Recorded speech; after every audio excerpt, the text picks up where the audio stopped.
Hi friends, how are you? Welcome to my channel. Today we are going to discuss a poem. The title of the poem is Somebody's Mother from Standard 9. Let's start the poem with explanation.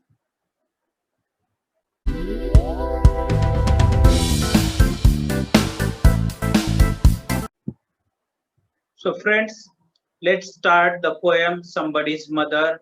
So before that, I request you to subscribe the channel and get the notification of new videos related to your syllabus. So, friends, first of all, we are going to discuss about the author or poet of this poem, and we have to know that the poet of this poem is Mary O'Brien. Okay, so first of all, we are going to discuss something about her. Mary O'Brien, born in 1816 and she died in 1913. She was poet, author, and lyricist. She was living in New York. Many of her poems and children books are published by international publishers.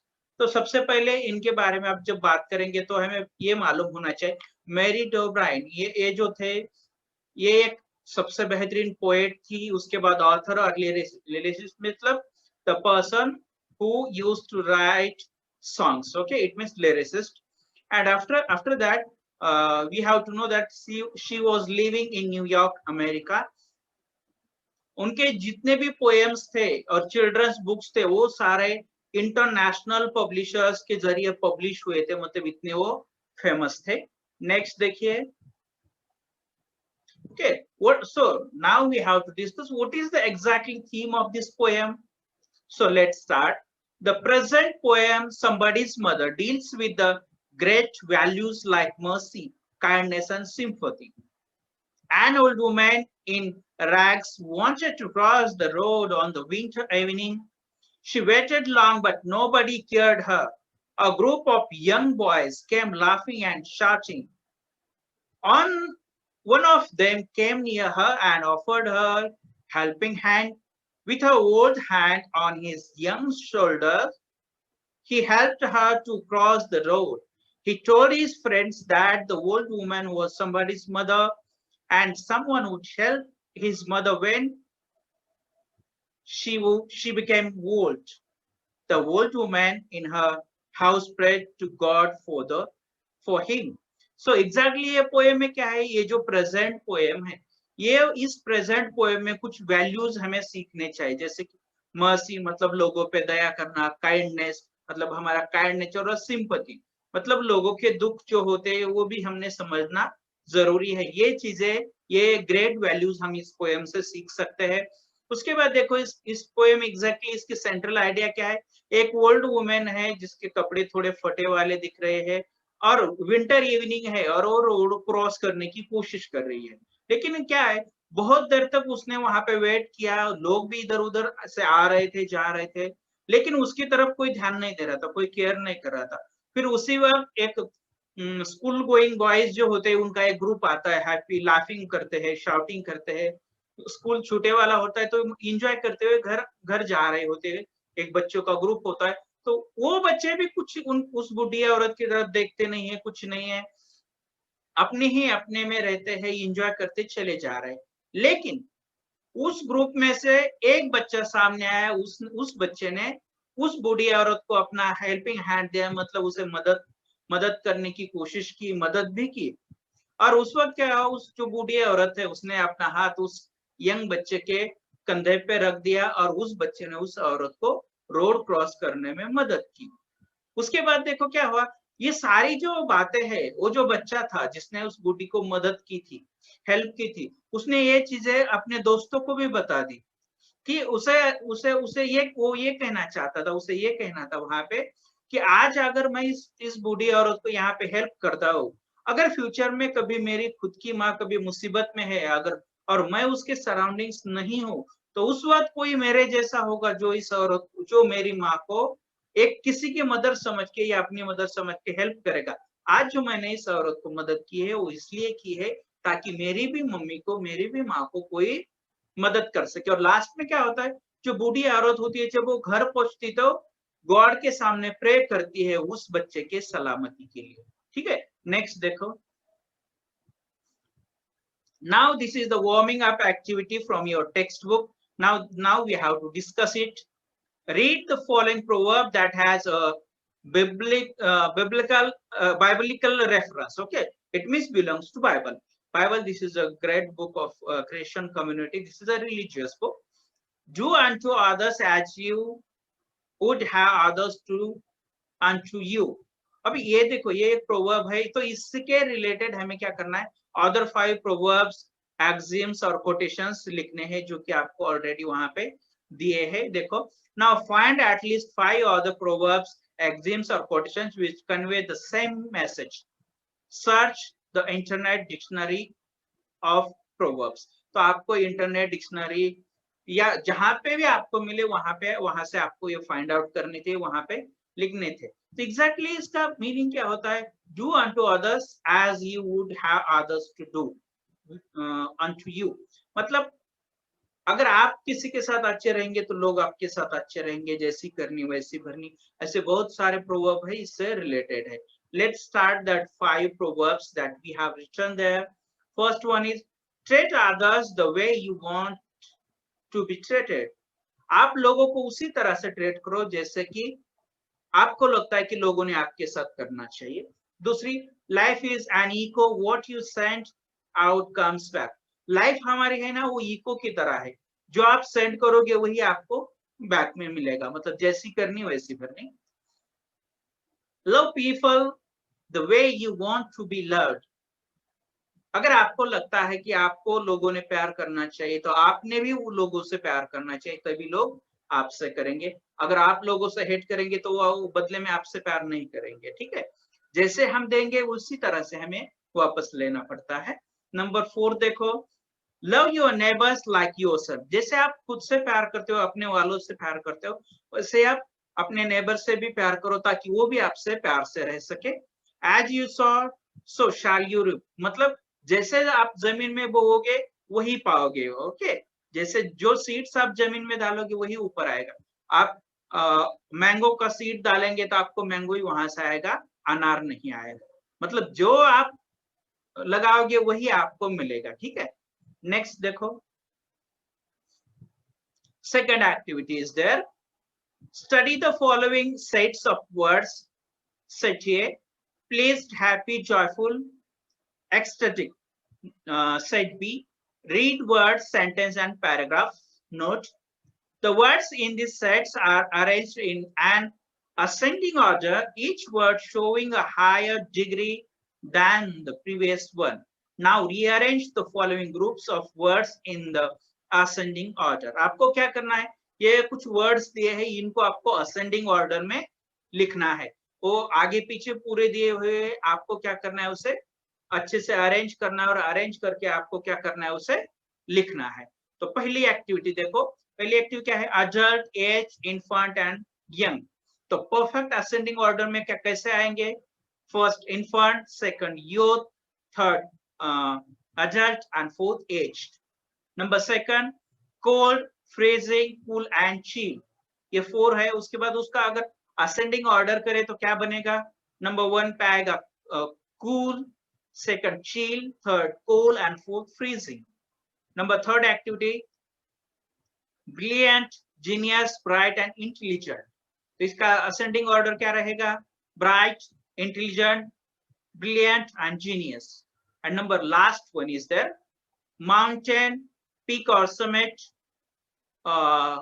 mound, and last one is hill. Okay, you can see there hill. And the ascending order of these words is there given. First, mount. Mount मतलब वो छोटा सा जैसे कुछ टेकरी जैसा होता है ना, उसे कहते हैं। A hill, mountain, peak or summit. Okay, this is the perfect ascending order of these words. You can write in your textbook these all activities. Next देखो, okay, prepare similar word chain using the following ideas. क्या करना है आपको कि word change जो है, ये proper ideas जो उसके सिमिलर है उसे यूज करके कंप्लीट करनी है, जो कि आप स्क्रीन पे देख सकते हैं। देखो, rain, drizzle, shower, downpour, deluge. Wind का क्या आएगा? Bridge, drought, Gayle, hurricane. Sunshine, warm, balmy, sultry, hot. Water body, pool, pond, lake, and sea. Size, big, large, huge, immense. Size, small, little, tiny, minute.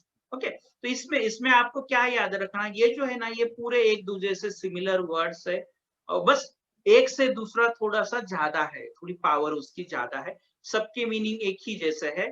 जैसे कि आप देखिए, large का मतलब बड़ा होता है, ह्यूज का मतलब बड़ा होता है, इमेंस का मतलब भी बड़ा होता है, लेकिन लार्ज मतलब थोड़ा बड़ा, ह्यूज मतलब लार्ज से थोड़ा सा ज्यादा बड़ा, और इमेंस मतलब सबसे बड़ा। इस तरह के ये फॉर्मेट है, ये आपको लिखने हैं। नेक्स्ट देखो, this is the first stanza of our poem. Now we are going to start the explanation of this poem. Okay, so first stanza is there. First of all, I will read that lines. After that, we discuss the explanation of that stanza. Okay, let's start. The woman was old and ragged and grey, and went with the chill of a winter's day. The streets were white with a recent snow, and the woman's feet with age were slow. Okay, some difficult words are there which are given beside with their perfect meanings. Rag, it means clothes, tattered or torn, मतलब फटे हुए जो कपड़े होते हैं ना, उसके लिए ragged word use कर सकते हैं, फटे हुए कपड़े। Gray, this word indicates the oldness or ageness, बुढ़ापा। Bent with the chill of the winter's day. This is a much big phrase, and this phrase refers to the winter cold was so extreme to bear that the old woman was bent down. ये winter का जो cold है इतना बड़ा था, इतना cold ज्यादा था, और उसकी ठंड की वजह से वो वुमेन क्या हुई थी, ऑटोमेटिकली बेंड हो चुकी थी, मतलब उसे सबसे ज्यादा ठंडी लग रही थी, एज्ड है।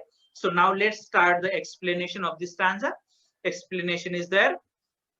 In this stanza, the poet says that the woman was old with gray hairs. She was wearing torn clothes. Her back was bent with cold of winter's day. Her feet were slow due to age. The roads were covered with the recent fall of snow. तो इस first stanza में क्या हम देख सकते हैं? सबसे पहले इस फर्स्ट स्टैंजा में पोएट क्या कहना चाहता है कि एक ओल्ड वुमेन है जिसके हेयर जो है पूरे ग्रे हो चुके हैं, इसका मतलब वो बहुत बूढ़ी है। उसके बाद उसने जो कपड़े पहने पूरी तरह से फटे वाले हैं, मतलब गरीब भी है। और दूसरी बात देखो कि her back was bent with cold of winters day. ये विंटर का सीजन था, और विंटर की सीजन में बहुत ठंड पड़ चुकी थी, और उसकी वजह से वो जो बूढ़ी औरत है वो कमर से ऐसी झुकी हुई थी, बेंड हो चुकी थी। her feet were slow due to age, और उसके जो पैर थे वो बहुत धीमे धीमे चल रहे थे क्योंकि वो बहुत एज्ड है, बहुत बूढ़ी है। The roads were covered with the recent fall of snow, और जो रास्ता है, जो रोड है, पूरा बर्फ से ढका हुआ था। क्यों? क्योंकि वहां पे स्नोफॉल हो चुका था, और उसकी वजह से पूरा रोड बर्फ से ढका हुआ था, और पता है बर्फ पे चलना बहुत मुश्किल होता है। नेक्स्ट देखो, next stanza. At the crowded crossing, she waited long, jostled aside by the careless throng of human beings who passed her by, unheeding the glance of her anxious eye. So, words, first we discuss about them. Crossing, it means a traffic crossings, okay, like signal. Uncared for, it means no one to care for, means उसकी कोई care करने वाला वहां पे नहीं था, देखने वाला। Jostle, it means pushed, okay. Amid, it means in the midst, मतलब बीच में। Throng, it means crowd, मतलब बहुत जहां पे ट्रैफिक गर्दी होती है ना सबसे ज्यादा, वहां पे क्राउड को कहते हैं। Unheeding, it means not noticing, मतलब हम उसे नोटिस नहीं करते, उनकी तरफ केयर नहीं करते, ठीक है। Glance, it means caring look, and anxious eye, it means worried look, okay. So now let's discuss the explanation of these lines of the poem. The woman waited for a long time at crowded crossing. The careless crowd pushed her aside, and many people passed by without bothering about her anxiety. Okay, anxiety. So इसमें क्या देखेंगे, वो जो women थी रास्ते के side में रास्ता क्रॉस करने के लिए उस क्रॉसिंग लाइन पे वहां पे खड़ी थी, वेट कर रही थी। और उसी वक्त देखो जो क्राउड था, बहुत केयरलेस क्राउड था, उसकी तरफ कोई भी ध्यान नहीं दे रहा था। उसे साइड में हटा के, उसे साइड में पुश करके लोग आगे बढ़ते जा रहे थे, लेकिन उसके तरफ कोई भी ध्यान नहीं दे रहा था। उसकी जो मेंटालिटी है, उसका जो वरीड लुक है, उसकी तरफ किसी का ध्यान नहीं था। वो कितने प्रॉब्लम वहां पे फेस कर रही है, उसके तरफ कोई भी देख नहीं रहा था। हर कोई अपने अपने काम में मशगूल था। उस बूढ़ी औरत की हेल्प करने के लिए कोई भी नहीं था, बस लोग अपना अपना देख रहे थे। Next, down the street with laughter and shout, glad in the freedom of school let out, came happy boys like a flock of sheep, hailing the snow, peeled white and deep, past the woman so old and grey, has turned the children on their way. Okay, a flock of sheep, it means like sheep following the herder, children came out in a line. इसका मतलब क्या है, उन्होंने उस बच्चों के लिए एक सिमिली यहाँ पे यूज की है। सिमिली एक फिगर ऑफ स्पीच है जहाँ पे कंपैरिजन होता है। तो उन स्कूल के जो बच्चे हैं उनका कंपेयर इस पोएट ने किससे किया है, फ्लॉक ऑफ शीप, मतलब शीप का जो झुंड होता है उनके साथ किया है। जैसे कि वो एक दूसरे के साथ अपना मुंडी नीचे करके किसी की तरफ ध्यान नहीं देके एक लाइन में आगे चलते हैं, उनके साथ किया है। और हीलिंग द स्नो, इसमें शाउटिंग मेरेली एट द स्नो, मतलब वो बर्फ देख के शाउटिंग कर रहे, खुशी से झूम रहे, नाच रहे वो बाकी के बच्चे। Filled, it means heaped up, okay, and past, it means going ahead, has turned, it means hurried. Okay, so let's start the explanation. Down the street, laughing and shouting, came a group of happy boys, glad that they were free from school. They looked like a flock of sheep. They welcomed the snow, which was peeled white and deep. They went quickly on their way past the old woman. So, what is the exactly meaning of this one? Down the street. और देखो सारे जो बच्चे हैं school छूट गया है, रास्ते की साइड से चले जा रहे, लाफिंग कर रहे, शाउटिंग कर रहे। उनका जो ग्रुप है ना, बहुत हैप्पी ग्रुप लग रहा है। क्यों लग रहा है? बिकॉज उनका उस दिन का स्कूल खत्म हो चुका है, स्कूल से घर जा रहे हैं। इसका मतलब वो अभी वो हैप्पी है। तो उस वक्त पोएट को क्या लगता है, ये जो बच्चे हैं ना, एक शिप के फ्लॉक की तरह दिख रहे हैं, शिप के भेड़ बकरियों की झुंड की तरह उससे दिख रहे हैं, जो बस अपनी ही अपने में मशगूल है। और वो जो बच्चे हैं इतना एंजॉय कर रहे हैं कि जो बर्फ गिर रहा है, स्नोफॉल हो रहा है, जो व्हाइट पूरी तरह से नीचे गिर रहा है, तो उसमें एंजॉय कर रहे, उससे वेलकम रहे, नाच रहे, झूम रहे हैं। और उसके बाद they went quickly on the way pass the woman, और उसी वक्त वो अपने अपने रास्ते चले गए, उस औरत को पास करके, उस औरत से नजदीक से आगे चले गए, लेकिन उन्होंने उस औरत की तरफ किसी ने भी ध्यान नहीं दिया। Next, none offered a helping hand to her, so weak and timid, afraid to steer, lest the carriage wheel or the horse's feet should trample her down in the slippery street.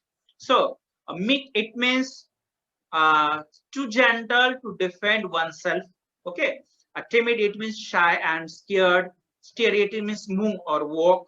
Lest, okay, this phrase is used for fear, dar. Lest the carriage wheels or the horse feet should crowded her down. Okay, so what is the meaning of this line? So that the carriage wheels, मतलब जो घोड़े का गाड़ी होता है, रथ होता है, उसके लिए वर्ड यूज किया है कैरेज। और the horses feet do not run over the her, इसका मतलब क्या है कि वो जो बूढ़ी औरत है उसके ऊपर से घोड़ा या घोड़े की गाड़ी नहीं जानी चाहिए, मतलब उसे कुचलना नहीं चाहिए। इन चीजों के लिए वो फ्रेज यूज किया है। Crowded down, it means walk over, and trample means walk heavily. Okay, so now let's start the explanation of these lines. None of the boys offered her a helping hand. She was scared and weak and afraid to move on the slippery street because of fear that she would be trampled either by the wheels of the carriage or the horses feet. अब देखो यहाँ पे क्या देखे, जितने भी वो boys के ग्रुप थे उनमें से कोई भी आगे नहीं आया, किसी ने उसे हेल्पिंग हैंड ऑफर नहीं किया, किसी ने उसे मदद करने की नहीं कोशिश की। लेकिन उस वक्त हम अगर उस औरत के बारे में बात करते, वो कैसे पूरी तरह से स्केर्ड थी, डरी हुई थी, और वो वीक भी थी। उसे डर लग रहा था कि वो जो रोड था बहुत स्लिपरी था, शायद उस पे वो फिसल सकती है, उसके लिए वो आगे बढ़ने के लिए डर रही थी। और उसी के साथ उसे ऐसा लगता था शायद इस रास्ते पे जो घोड़े दौड़ रहे हैं, घोड़ी की गाड़ियां दौड़ रही है, कैरेजेस दौड़ रहे हैं, शायद इनके नीचे वो कुचल ना जाए, उसकी वजह से भी वो डर रही है, और उसकी वजह से वो खुद से रोड क्रॉस नहीं कर पा रही है। बाकी के लोग, बच्चे बस देख रहे हैं, लेकिन उसे हेल्प करने के लिए कोई भी आगे नहीं बढ़ रहा है। तो ये गलत बात है। यहाँ पे हमने सिंपैथी, मर्सी, इस तरह की वैल्यूज, काइंडनेस, ऐसे वैल्यूज यहाँ पे दिखाना जरूरी है। हमारा हेल्पिंग हैंड उन लोगों के लिए होना चाहिए जो बहुत मुसीबत में है। Okay, we have to help each other because one day we also became an old person, and same time we needed a help from someone. So today if we help someone, then definitely in future someone will help to us. Okay, this one value we have to keep in our mind. Let's start second. At last came out of the merry troop the gayest boy of all the group. He paused beside her and whispered low, I will help you cross if you wish to go. Words meaning, merry troop it means happy group. Okay, troop इसका मतलब group होता है, merry का मतलब happy, pleasant होता है, खुशियों भरा होता है। The gayest it means the happiest, paused it means a stopped. Okay, explanation is there. Finally, what happened finally? Finally, out of the happy groups of children, the gayest boy means happiest boy come out. He paused near her and told her softly that he would help her cross the road if she wished to go. So क्या देखते हैं finally क्या हुआ कि वो जो school going boys थे, जो स्कूल से घर जा रहे थे स्कूल छूटने के बाद, तो क्या हुआ, उन ग्रुप में से एक बच्चा सामने आया जो बहुत हैप्पी लग रहा था, उसे भी छुट्टी मिल चुकी थी स्कूल से, और वो सामने आया और उस औरत के पास चला गया, वहां पे रुक गया और सॉफ्टली उस औरत को बोला कि अगर आपको रोड क्रॉस करना है, अगर आप चाहते हो तो मैं आपको हेल्प कर सकता हूँ। ओके, मैं आपको हेल्प करूंगा, अगर आपको ये रोड क्रॉस करना है तो आप मुझसे हेल्प ले सकते हैं। मतलब यहाँ पे वो बच्चा अपना हेल्पिंग हैंड उस औरत को देना चाहता है जिसे हेल्प की सख्त जरूरत है। Okay, let's start second. Next one, her aged hand on his strong young arm she placed, and so without hurt or harm he guided the trembling feet along, proud that his own were young and strong. Then back again to his friends he went, his young heart happy and well content. Okay, trembling it means shivering, मतलब ऐसे थरथर होना। His own, okay, this phrase is used for that helping boys own mother. Okay, and content it means satisfied, samadhan. Okay, so let's start the explanation.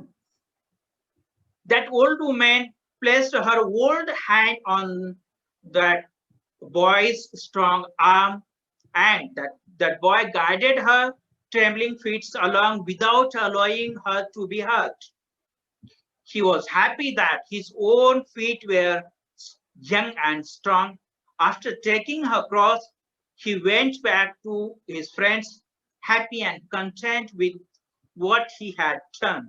Okay, तो इसमें क्या देखेंगे, जैसे ही उस बच्चे ने उस औरत के लिए हेल्पिंग हैंड देने की कोशिश की, उसे मदद करने की कोशिश की, तो उस औरत ने क्या किया, अपने जो ऐसे वीक हैंड से, ट्रेम्बलिंग हैंड, ऐसे कांपने वाले जो हाथ है, वो हाथ उस बच्चे के कंधे पे रख दिए, जो उस बच्चे के कंधे ऐसे स्ट्रांग थे, स्ट्रांग आर्म्स थे, उसने रख दिया। और उस बच्चे ने इतना ध्यान रखा कि इस बूढ़ी औरत को कोई भी हर्ट नहीं होना चाहिए, कुछ भी नहीं होना चाहिए, सेफ एंड साउंड वो बच्चा उस औरत को क्रॉसिंग करता है रास्ते के दूसरी तरफ, जिससे वहां पे जाना है वहां तक उसे छोड़ देता है। ओके, और दूसरी बात क्या है कि वो बच्चा बहुत हैप्पी हुआ था। क्यों हैप्पी हुआ था?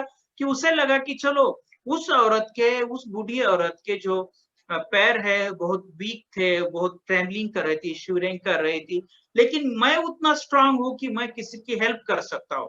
मेरे फीट उतने स्ट्रांग है, मैं बहुत यंग हूँ, तो इस यंग की वजह, स्ट्रांगनेस की वजह से मैं बहुत लोगों की हेल्प कर सकता हूँ, ऐसे उसे फील हुआ। और वो उसी चीज से हैप्पी हुआ कि चलो जिंदगी में कभी ना कभी हमने किसी की मदद की है, इस चीज से वो बहुत खुश होता है। और उसके बाद उसके जो दोस्त होते हैं, जो फ्रेंड्स होते हैं, उनके ग्रुप में फिर बाद में वो चला जाता है, और उस वक्त उसे बहुत हैप्पी फील होता है, बहुत सेटिस्फाई फील होता है। क्यों?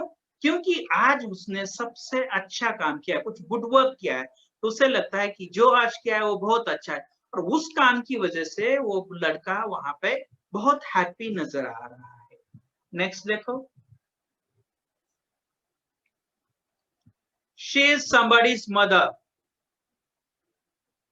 Boys, you know, for all she is aged and poor and slow, and someone sometime may lend a hand to help my mother. You understand? If ever she is old and poor and grey, and her own dear boy so far away. Okay, lend a hand, it means help in a difficult time. मतलब मुसीबत में किसी को मदद करना, helping hand देना. So explanation, that boy explained to the other boys that the old lady was somebody's mother after all, even though she was now old and poor and slow. He hoped that someone sometime may lend a helping hand to his own mother if she became old, poor and grey and he was far away. So इसमें क्या याद रखना है हमें कि वो जो लड़का था जिसने उस बूढ़ी औरत को हेल्प किया था, जब वो अपने दोस्तों के ग्रुप में चला जाता है, तो दोस्तों को एक चीज एक्सप्लेन करता है क्या, वो जो औरत थी, वो जो बूढ़ी औरत थी, वो किसी की माँ थी। और हमें ये चीज याद रखना है कि वो एक बूढ़ी औरत थी, गरीब औरत थी, बहुत स्लो थी, अच्छे से चल नहीं पा रही थी, तो उसलिए हम लोगों ने ऐसे लोगों को हेल्प करना चाहिए। और दूसरी बात क्या कहता है कि वो लड़का कहता है कि उसे ऐसे होप होता है, उसे ऐसी अपेक्षाएं है कि कभी कभार अगर उसकी जो खुद की माँ है वो भी कभी बूढ़ी हो जाएगी, वो भी पुअर देखी, उसके भी बाल ग्रे हो जाएंगे, वो उसकी माँ भी बहुत वीक हो जाएगी, और उस वक्त उसे भी किसी की हेल्प लगेगी। और जिस वक्त ये जो लड़का है, ये जो बॉय है, जब उसके मम्मी के साथ नहीं रहेगा, मदर के साथ नहीं रहेगा, अगर उसकी मम्मी अगर मुसीबत में है, तो डेफिनेटली उसी के जैसा कोई अच्छा बच्चा उसकी मम्मी को भी हेल्प करेगा। आज इसने किसी की माँ की हेल्प की है, तो डेफिनेटली उसकी माँ की भी कोई जिंदगी में हेल्प करेगा, जब उसकी मम्मी को, उसकी माँ को, उसकी मदर को फ्यूचर में कभी हेल्प की जरूरत पड़ेगी। ये सारी चीजें वो जो लड़का है अपने दोस्तों को, अपने उस ग्रुप को एक्सप्लेन करता है। इसके पीछे एग्जैक्टली रीजन क्या है कि हमने जो सबसे पहले देखो, वो जो देखे थे कुछ प्रोवर्ब्स, वही है कि जैसे आप आज करोगे उसके फ्रूट्स फ्यूचर में उसी तरह से आपको मिलते हैं। आज अगर आप लोगों को हेल्प करेंगे तो डेफिनेटली आपके भी कुछ रिलेटिव्स को या आपको जब मुसीबत होगी, लोग आपको हेल्प करने आएंगे। हर किसी को हेल्प की जरूरत पड़ती है, ठीक है। नेक्स्ट देखो, this is the last one stanza of this poem. Okay, let's start. Somebody's mother bowed low her head in her home that night, and the prayer she said was, God be kind to that noble boy who is somebody's son and pride and joy. Okay, bowed low her head, it means sat to pray, मतलब pray करना, pray करने के लिए बैठ जाना। Pride, you know that pride means feeling much proud, and joy it means happy. So let's start explanation. When that old woman reached in her house at that time, in the night, she prayed to God, and what she said, in her home that night, the old lady who was somebody's mother bowed her head low and prayed, asking God to be kind to that noble boy who was somebody's son and pride and joy. अब देखो क्या हुआ, जब वो औरत शाम को अपने घर पहुंच गई, तब रात में वो भगवान के सामने बैठ गई। भगवान के सामने बैठ के उसने भगवान के सामने उस बच्चे की अच्छाई के लिए दुआ की, उस बच्चे के लिए गॉड से प्रे किया कि वो बच्चा बहुत नोबल था, उसके लिए आप काइंड रहो, आप दयालु रहो और उसे सारी चीजें दे दो, उसे सारी खुशियां दे दो। वो जो था वो भी किसी का somebody's सन था, किसी का बच्चा था। ओके, और उस बच्चे पे हमेशा हमें प्राउड फील होना चाहिए। वो बच्चा हमेशा अपनी जिंदगी में जॉयफुल होना चाहिए, हैप्पी रहना चाहिए। इस तरह की वो जो बूढ़ी औरत थी, वो जो somebody's मदर थी, भगवान के सामने दुआ करती है कि उस बच्चे की लाइफ में हमेशा नोबलनेस हो सके। वो जो किसी का सन था, वो अपनी जिंदगी में उसे हमेशा खुशी मिल सके। ये सारी दुआएं वो बूढ़ी औरत भगवान के सामने, गॉड के सामने उस बच्चे के लिए करती है। ये सबसे अहम चीज है। ओके, जब लोग हमारे लिए दुआ करते हैं। So friends, in this way we have to stop here because this poem ends here. Once again, we have to keep the messages what we learn from this poem. We should keep that all in our mind. Okay, so every time, whenever the possibilities are there to help someone, we have to take that responsibility and we must have to help the people who are in a need. Okay, so uh, thank you guys for watching my video. If you like my video, please subscribe my channel and press the bell icon. Thank you once again.